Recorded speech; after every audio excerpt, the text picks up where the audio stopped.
নেতার এক নাম হলো ইমাম। নেতার এক নাম কি? যেরকম গতকাল একজন বলে দিছে, নাম হলো সালাউদ্দিন। নাম কি? সালাউদ্দিন। তারেক জিয়াকে বলেছে জাতীয় ইমাম।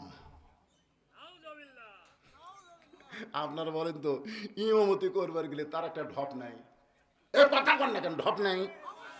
এই যে আমি ওয়াজ করবার যাচ্ছি, এখানে প্রধান অতিথিরা যত বক্তব্য দেখ, মানুষ কিন্তু তার চেহারার দিকে তাকাবি রে, কিন্তু প্রধান বক্তা বসার সাথে সাথে দেখবি দাড়ি ঠিক আছে কিনা, টুপি ঠিক আছে কিনা, হুজুরের জুব্বা ঠিক আছে কিনা। আয় হায়, মসজিদের ইমাম খালি দাঁড়িয়ে না খাটো ভাই, আমার ফতুয়া চাচ্ছে, হুজুর ইমামের দাড়ি যদি এক মুষ্টির নিচে হয় ওর পাশে নামাজ হবে? আমি বললাম তোর দাড়ি? কয় আমার নাই। তো তোর নাই, তুই হুজুরেরটা মাপতেছিস?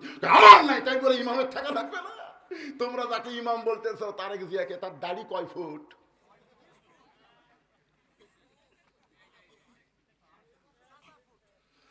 একটু মনোযোগ দিয়ে ফাজলামি করা যাবে না। মুসলমানের দেশে 90% মুসলমানের দেশে কোনো ফাজলামি চলবে। একটু মনোযোগ দিয়ে কথাগুলো শুনবেন। আল্লাহর কোরআন দিয়ে যখন রাষ্ট্র চলবে, তখন প্রত্যেকটা মেম্বারকে, প্রত্যেকটা চেয়ারম্যানকে, প্রত্যেকটা এমপিকে, প্রত্যেকটা মন্ত্রীকে ওই এলাকার বড় মসজিদের ইমামতি করার যোগ্যতা থাকতে হবে। কিন্তু তোমরা মানুষের তৈরি আইন চাও, শরিয়া বিশ্বাস করো না, আর তোমাদের নেতাকে তোমরা ইমাম বলবা, এটা বাংলার মুসলমান মানতে পারবে না। জোরে কর কথা, হে কথা বলেন না কেন? একটু মনোযোগ দিয়ে শুনবেন।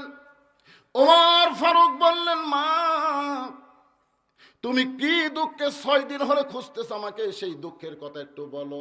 এবার মেয়েটা বলতেছে, আমির আল মুমিনিন, আমার জীবনের সবচাইতে বড় দুঃখ হলো, একটু মনোযোগ দিয়ে শুনবেন, রাজি আছেন তো? আমার জীবনের সবচাইতে বড় দুঃখ হলো আমি 6 বছর বয়সে ঈমান গ্রহণ করছি। শুধুমাত্র ঈমান গ্রহণ করার অপরাধে 12 বছর আমাকে জেলখানায় বন্দি করে রাখছে। আমার কোনো দোষ নাই, একটাই মাত্র দোষ, আমি ঈমানকে গ্রহণ করছি। ঈমানের কলেমা পড়া এটা সহজ, কিন্তু ঈমানকে গ্রহণ করা এটা খুবই কঠিন। আমাদের বাংলাদেশের আল্লামা সাইদি হুজুর শুধু ওয়াজ করে নাই, বাস্তবে কোরআনকে গ্রহণ করার কারণেই বিনা অপরাধে তাকে 13 বছর জেলখানায় বন্দি করে রাখছে। দরকার কথা ঠিক। আপনারা বলেন তো, আল্লাহর তদন্ত সত্য না হাসিনার তদন্ত সত্য? আল্লাহ কি তদন্ত করেছে? ইন্নামা ইয়াখশাল্লাহ মিন ইবাদিহিল উলামা। বান্দা সমূহের মধ্যে আলেম বান্দারাই আল্লাহকে সবচেয়ে বেশি ভয় করে, এই তদন্ত আল্লাহ করেছে। এখন বলেন তো, সাইদি হুজুর কি বড় আলেম না? তাহলে আল্লাহর তদন্ত আলেমরা ভয় করে কাকে? আরো জোরে কন্ডে ভাই, আল্লাহর কোরআনের সঙ্গে একমত হলে বলা লাগবে, আল্লাহর আলেম বান্দারা ভয় করে কাকে?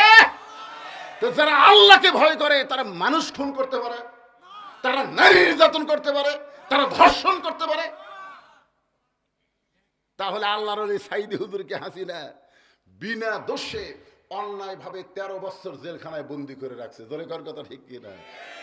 এরপরেও মনের ঝাল মিটিনি, জ্বালা বড় জ্বালা রে, আই রে জ্বালা রে। এই জ্বালার ঠেলায় জেলখানা থেকে হাসপাতালে নিয়ে গিয়ে তাকে হত্যা করা হলো। কি করলে হাসিনা, তুই হত্যা করে তোর লাভটা কি হলো? আমার এক ভাস্তা হয়েছে গ্রাম সম্পর্কে, আমার ভাই বলতেছে, হুজুর আপনি একটা আলেম মানুষ, আমার এই সন্তানের একটু নাম রাখেন। আমি বললাম, বাবা তোমার ছেলের নাম রাখো আবু সাইদ। যেই করছে আবু সাইদ, 500 টাকা আমার হাতত দিল। হুজুর খুবই সুন্দর নাম হুজুর, আবু সাইদের কথা মনেই নাই। হাসিনা তাড়ানোর জন্য সর্বোত্তম যিনি বাংলাদেশে জীবন দিছে, এর নাম হলো আবু সাইদ। যেরকম এর নাম কি?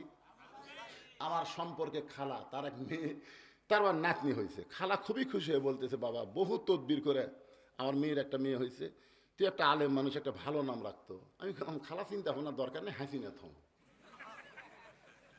সেই খুশি হাসিনা। আমার খালা খালি গড় গড় গড় গড় করতেছে। কিছুক্ষণ পরে মুখ খুলে বলতে, তুই আলেম না জালেম রে, তোর কাছে বললাম একটা ভালো নাম দে, আর তুই খুনি হাসিনার নাম দিলি। তার মানে বোঝা গেল সাইদি হুজুর কিয়ামত পর্যন্ত মানুষের অন্তরে মহব্বতের জায়গা নেবে। তুই হাসিনা ঘৃণা। ধরে কর কথা ঠিক, কথা বল না। বেঁচে থাকাও ওর নামে কেউ মেয়ের নাম রাখবে না, অন্তত 50 বছর। আল্লাহর বান্দার একটু মনোযোগ দিয়ে শুনবেন। ওমর ফারুক বলতেছেন, মা কি দুঃখ তোমার মনে, একটু ভালো করে বলো। মেয়েটা বলতেছে, আমিরাল মুমিনিন, আমি 6 বছর বয়সে ঈমান গ্রহণ করেছি। শুধু ঈমান গ্রহণ করার অপরাধে 12 বছর আমাকে জেলখানায় বন্দি জীবন কাটাতে হয়েছে। সকালবেলা 3টা করে চাবুক মারছে, বিকালবেলা 3টা করে চাবুক মারছে। আমার দেহের এমন কোনো জায়গা নাই যেই জায়গায় চাবুকের আঘাত লাগে নাই। ইয়া আমিরাল মুমিনিন, আমি যেই দেশের জেলখানায় বন্ধ ছিলাম ওই দেশের নাম হলো রোম দেশ। আপনি কিছুদিন আগে রোম পারস্য দখল করে ঘোষণা করলেন।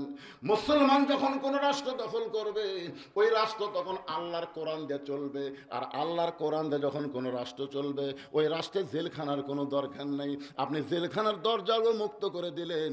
আমি জেলখানার দরজা মুক্তি পাইয়া আমি কোথায় যাব? কারণ আমার দাদা খ্রিস্টান, আমার বাবাও খ্রিস্টান, যেই দেশে জন্মগ্রহণ করেছি ওই দেশের সবাই খ্রিস্টান। এখন আমি কোথায় যাব? আজকে 6 দিন হলো 2 পাহাড়ের মাঝখানে খুঁজতেছি, যদি আপনাকে পাই আপনার কাছে এই দুঃখিনী মেয়েটা একটু আশ্রয় চায়। ওমর ফারুক চোখের পানি বের করে বললেন, মা আমি তোমাকে আশ্রয় দিবার পারবো না। মেয়েটা বলতেছে, আমিরাল মুমিনিন, আমি শুনেছি জেলখানায় আপনি একজন মহামানব, আর মহামানব হয়ে আমার মতন দুঃখিনী মেয়েকে আশ্রয় দিবার পারবেন না। ওমর ফারুক বললেন, মা ইসলাম কাউকে আশ্রয় দেয় না, বরং ইসলাম মানুষকে অধিকার দেয়। লিল্লাহে তাকবীর। আপনারা গুরুত্ব দিয়ে শোনেন নাই, ইসলাম কোনোদিন আশ্রয় দেয় না, ইসলাম দেয় অধিকার। আপনারা বলেন তো, ইসলামে অধিকার আছে না নাই? গরিবের অধিকার, ধনীর অধিকার, পুরুষের অধিকার, নারীর অধিকার, মেয়ের অধিকার, ছেলের অধিকার, বাপের অধিকার, মায়ের অধিকার ইসলামে আছে না নাই? আজকাল কতগুলো বলতেছে, ওই যে হুজুররা আল্লাহর কোরআন লে সংসদে যাবি, তোর ঘরের মধ্যে বাড়াবার দিবি না, দরজার তালা মেরে থুবি। এমন ভাবে আমার এলাকার এক বেয়ান আমাদের কইছে, ভোট দিব কাক?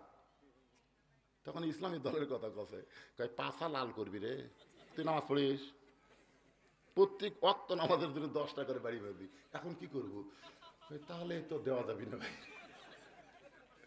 আপনার বলেন তো, যেই এলাকায় কাপড় পরা প্রতিষ্ঠা পাইছে, সবাই কাপড় পরে, ওই এলাকার কেউ যদি ন্যাংটা হয়ে ঘরে কেমন লাগবে? কথা কন না কেন, কেমন লাগবে? সবাই কাপড় পরে, কিন্তু এক ব্যক্তি ন্যাংটা হয়ে ঘরে, ওকে আপনার ঘুরতে দিবেন? হয় কাপড় পরে দিবেন, না হয় এলাকাতে বের। কাপড় পরা সমাজের মধ্যে ন্যাংটা চলবি না, ধরে কোন কথা ঠিক কিনা? যখন নামাজ প্রতিষ্ঠা পাবে তখন প্রত্যেকটা মানুষ আপন ইচ্ছায় নামাজ পড়বে। নামাজ না পড়া মানুষকে ন্যাংটার মতন মনে হবে। ধরে কার মতন মনে হবে?